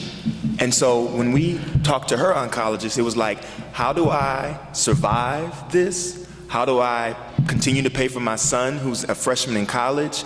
How do I continue to teach, because that's my passion, that's my purpose, that's her ministry? How do I continue to do these things? So when we talked about her treatment options, we laid out what she wanted her life to look like. And then we had some realistic conversations about she may be able to continue to do these things. This may have to take a pause for a while, but that was all based on these dialogues about what type of quality of life she wanted. And even when it came to a clinical trial, having that conversation, should I participate or should I not? And my family was very resistant. When I first started doing this work around clinical trials, they used the words like many people do. They use those words, guinea pigs. I don't want to participate in that. They use that term we all know, that area, Tuskegee. They talked about it, and we can't ignore that. That's real. Tuskegee happened. But guess what? There's a beautiful sign back there. It says that all cancer care began with a clinical trial. Yes. All cancer care began with a clinical trial. So anytime you take a drug or use a device, someone first asked a research question about that drug or that device. So whether you like it or not, in some indirect way, you have participated in clinical research before.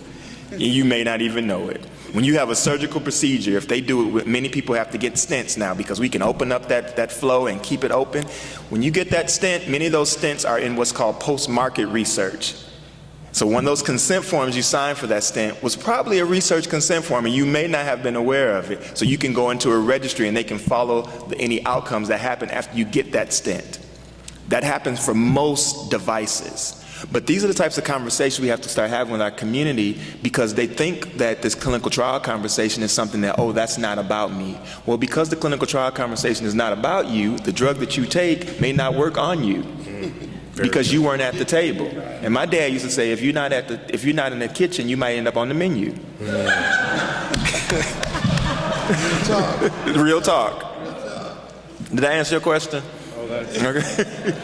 I don't have too much to add to that. That's covered pretty much all of it. But I think just starting that conversation off as early as possible about the goals and quality of life, because in the end, that's what will give the person the strength to be able to endure the therapy and the recovery and, move on from there, is sort of being able to enjoy and experience life to the fullest. And that's different for everyone. So I think it is a very individualized discussion. And I don't want to oversimplify it either, Sean. Brother Kwesi had a network. My sister had a network. My dad had a network. But I don't want to make it seem like everyone has this network. So one of the questions I was asking myself today is, I'm always thinking about purpose and action. So after today, how can we make this worthwhile? And part of that worthwhile is action and purpose. So we have to be, you may be someone's network. Everyone may not have access to a Dr. Kittles or a Dr. Terry Mason. Brother Kwesi had a crew, a top-notch crew at his disposal that he could call. And I don't mean just he had some heavyweights that he could call that are leading the charge in prostate cancer, from genetics to actual surgical treatment. But our brothers in Inglewood or some of our other communities may not have that access. So we have to become their access. We have to become their advocate. And the action I want to put on all of us today is that as you leave here today, think about someone who does not have the reach that you have. Give them that information. Whether it's one of our emails, one of our business cards, or one of our websites or something, give someone in your community the tools to ask a question that they did not have before they met you. I think you also bring up another good point. As we actually shared the numbers, the reality is we're going to know someone who has cancer. Mm-hmm. And the best thing to do is, and I don't want to understate this as well, don't overreact. Right. The idea is to be informed well enough to to take them through both their personal experience, but also for you as a caregiver, as Dr. Hong said, that's the second victim.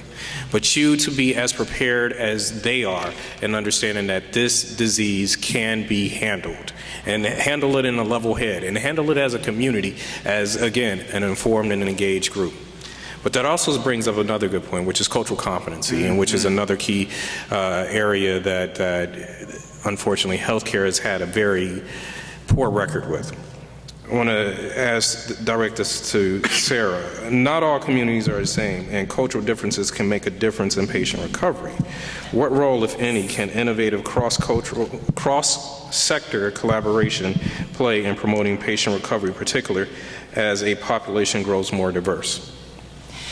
Well, I think continuity of care is an important aspect of patient care, and I think it can happen on a couple of different levels, but I think the key is for us to really understand and know the group of people who we're treating. I come from a large academic center, and I think the opportunity for us is to reach out to the community physicians and the community hospitals, because we are a large referral center. But I think that for me, the most important thing is to step out into the community and really learn about the community that's being treated. I think it's also important because it's an opportunity to bring the research to the community and make treatments available that wouldn't otherwise be available to the patients. We had a patient who was a good candidate for an oral drug that was unfortunately at that time only available in a capsule that was formulated with a gelatin made of porcine material. And because of the patient's religious practices, he was unable to take that medication. We went to the drug company and asked them if they would be willing to formulate it in vegetable-based material, which they were able to do. And we actually wrote an individual protocol for this one patient. And I really feel like that was a really good response on behalf of the pharmaceutical sponsor. But I think that it also highlights the importance to know the community and the people who we are treating. Because the reality is that this drug is or was available outside the U.S., made with materials other than porcine.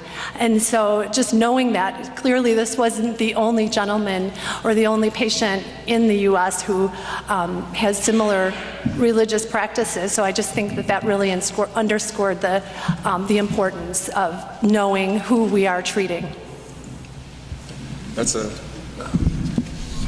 That's excellent. I really applaud that effort, Sarah. And you bring up a point that I want to address, is this issue of faith.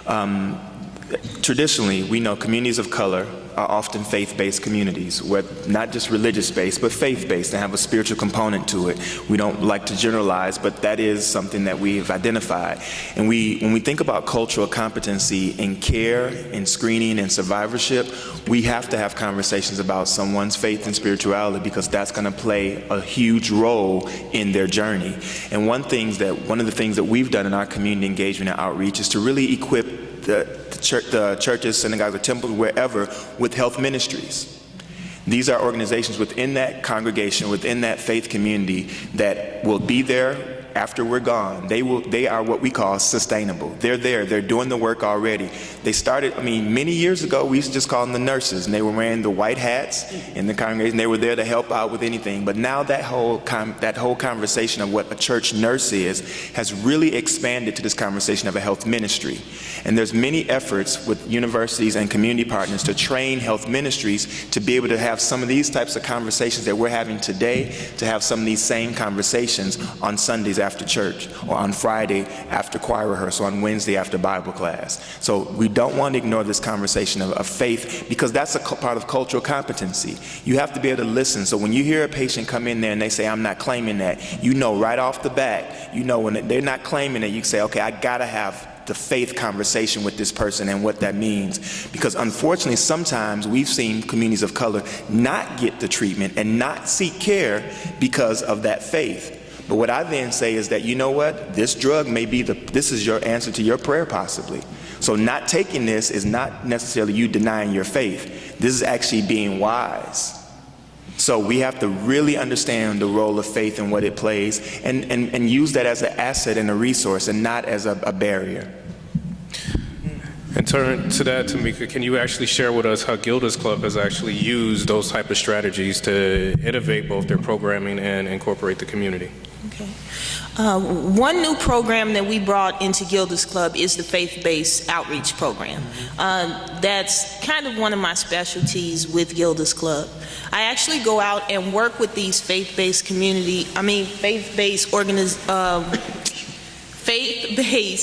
wellness groups within the churches. So actually going out to the churches, providing resources, providing information, providing what we do at Gilda's Club in our locations right in the churches. We also partnered with the Cancer Treatment Centers of America for their Journey of Hope presentation. This presentation is geared towards these wellness congregation ministries to help individuals actually address cancer where they're at in a spirituality sense. So what we do is we make sure that we don't just utilize the medical portion. This is cancer, this is what it is, talking in that kind of language to these congregations, but really talking to them about the spirituality part. They're not claiming it, or as Kareem said, I'm not going to claim that. But we also talk about how the spirituality piece, I don't want to say God and things like that, but the spirituality piece, whoever your higher power is, because we also don't focus on denomination, whoever your higher power is has made it possible for these doctors to treat you, for these nurses to be there, for that support system to be there. So we take what we have in our communities, in our churches, and make sure we acknowledge that piece of the treatment also, because spirituality is very important in the African American community. Dr. Naylor, along with spirituality and a faith-based institution, the one thing that is very crucial is, of course, researchers and clinicians working together collaboratively. How has bench-to-bedside research really helped shape patient recovery? So I guess I should explain, the term bench-to-bedside is sort of when you take research that happens sort of in a lab. You may think of, people in white coats and messy hair, kind of hunched over, and that's how some medical discoveries are made. But getting that from that setting to actually being delivered in a hospital or in a clinic room is something that is happening more often now, but it's still somewhat of a difficult thing to do. But I think we're at the level now where people have access to, you can go to almost any hospital and have access to care that was only available in very, very select settings 10 years ago. So you can get a lot of, whether it's Da Vinci robot surgery, which is something that when I first started was only available in very small settings. Now you can go to a lot of community hospitals and have your surgery done by a robot instead of by a physician. The physician's controlling the robot, but these sorts of things are now available across the board. And we brought up that whole idea of equity, and this is an equity question where some of these very cutting edge techniques and sort of the things that are just coming down the pipeline that are very new are being brought out to the community as a whole much faster, but there's still certain communities that don't have that access as much as others. And I think, unfortunately, to be completely honest with you, I think that some of this, as an individual, you have to be very self-motivated to know about your community, about your environment, to know where these holes exist, because many times the people, even if they're well-intentioned, they may think they're giving you the best care. And that's I'm just being honest. Someone brought up the idea, a question about physicians and quality of care, and not knowing whether or not the imaging was the best type of imaging. I can tell you that some physicians are not following up with what is the most recent discovery themselves. And it's not because they don't care about their patients, but sometimes they're just not in the communication pathway to really know that, last month this very new sort of therapy came out. So unfortunately, some of it is really now we have the internet, there's a lot of information there, but really getting an idea of what is available to me, how did this physician rank amongst other physicians that, now you can go down the website and look at hospitals and how they rank towards each other, but really taking the emphasis about knowing as much about this, just like when you go to buy a car, or you're gonna take your kid to college, or you're gonna get married to somebody, you spend time finding out about that person or finding out about their environment. You wanna do the same thing about your healthcare provider. So, that's one way to get around some of these issues and hopefully get real equity with your care, which means it's the same as the person who lives across the railroad tracks or, is closer to the hospital that has the most commercials. Anyone want to answer some more? And also, now I've been seeing some young people walk in and out of here, and it's been a beautiful thing to see. And we don't want to leave them out of the conversation. We talk about equity, because part of this is really training a group of people who look like the communities that they're going to serve one day. Training members from those communities to work in those communities, because research shows if you get someone that doesn't live in a community and try to bring back them to the community, they're less likely to serve that community. But when you grow up in an area and come back to serve that area, you have a deeper commitment to that area. And so as I see these young people walking around here today, I'm excited because I hope they get the bug. I hope they hear something. I hope they see some of these faces up here and say, what is this about? How can I be involved? What are you talking about? What can I do? Because if you're a student, you need to think about, is this a career opportunity for me? Because part of that equity is that we do not have enough researchers who come from the communities where the disparities are the greatest. And so you can't be all that culturally competent. You can try, but it's only so much you're going to be able to be competent about. And I'm not saying that you can only treat a community if you look like that community. That's not what I'm saying. But I am saying that we need to be more intentional about getting people from around this area to answer some of the questions with people that look like them. Not just that, the curiosity, that we need to nurture curiosity within the various communities where the diseases are spiking. Exactly. And find ways in which to reward them for that curiosity. If I could add to that, some of you met him earlier, David Ellis. He's our Mr. CSU. He was here earlier just for that reason, because him and Miss CSU, Autumn, are looking to have a extended dialogue as a addendum to this piece on campus with the student population. And so that becomes an intersect moment for the Illinois Coalition, for the State of the Cancer Union, for University of Illinois, University of Chicago, to be partners in that conversation among students on campus via our nursing department on campus, our pharmacy department on campus, our occupational health, as well as public health. So there's an opportunity that we won't miss it, because I'm sitting at the table. So we've already started formulating what that's going to look like prior to 2015 or thereafter. So I think that's right in line, Kareem. So with about 5 more minutes left inside the panel discussion, I actually want to, time tends to fly, yes.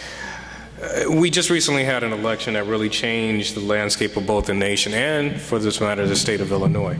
So let's talk about a little bit of policy issues, because when you talk about workforce and the change of workforce, you can't help but to mention policy.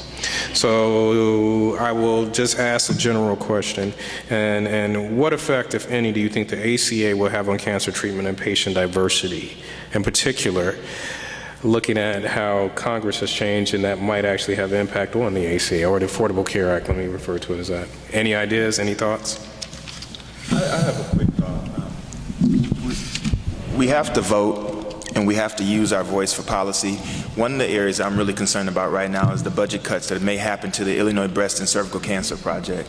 So you need to talk to your alderman and your state rep, find out who your state rep is in your community area, and use that word, the IBCCP, Illinois Breast and Cervical Cancer Project, because right now there are rumors that that funding towards that program may be cut. And if funding towards the Illinois Breast and Cervical Cancer Project is cut, that means that we will have a limited ability to treat women who are diagnosed with breast and cervical cancer. Because through efforts of the task force, the Metropolitan Chicago Breast Cancer Task Force, and other organizations, and the late Dr. Whitman, there was massive movements that drastically changed the face of breast cancer in Chicago. You saw this, Dr. Hong showed the slide, and IBCCP was a part of that, because once those women were navigated to a mammogram, and they had a positive screening mammogram, they then needed a diagnostic mammogram. Diagnostic mammogram is where your barriers start, and that's a policy issue. So if we don't use these terms like fighting for IBCCP and other free programs, even within your community clinics, then that's going to limit what we're able to do, even beyond the Affordable Care Act, because a lot of this is specialty care. So we really need programs like IBCCP and others. And so those are conversations that you can have with your elected official in your area. Well, in addition, there is also a lot of funding that is supported just through NIH and NCI that actually impacts investigators.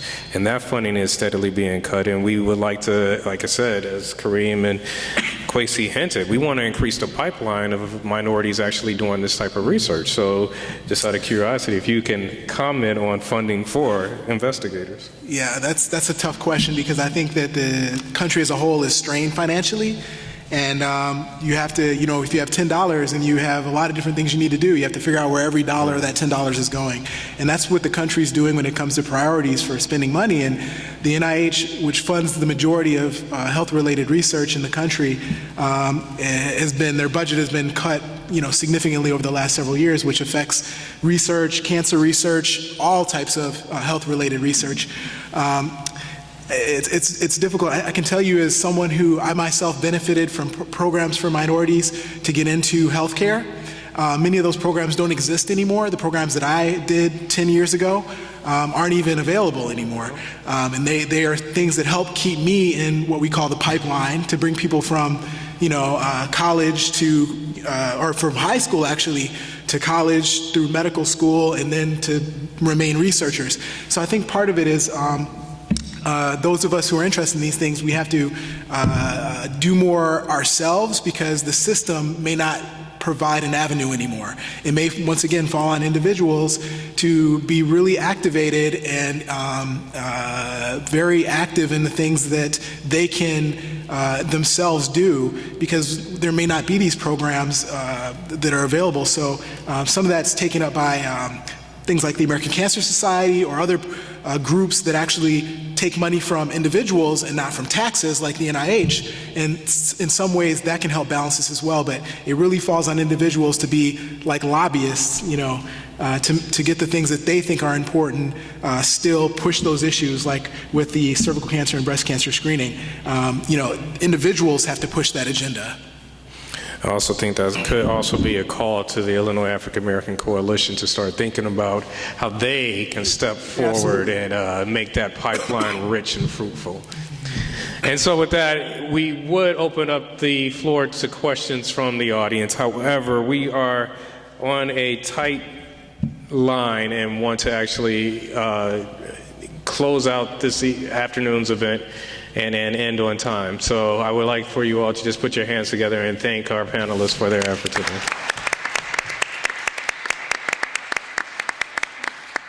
And again, I want to thank the Illinois African American Coalition for Prevention and for partnering with both the Chicago State University, Northwestern University, University of Illinois Chicago, Gilda's Club, University of Chicago, and all of us who actually came to the table. Again, today was actually to inform, engage, and empower the community to be aware that cancer is no longer that evil thing, but something that we're going to take by the neck and get it out of here.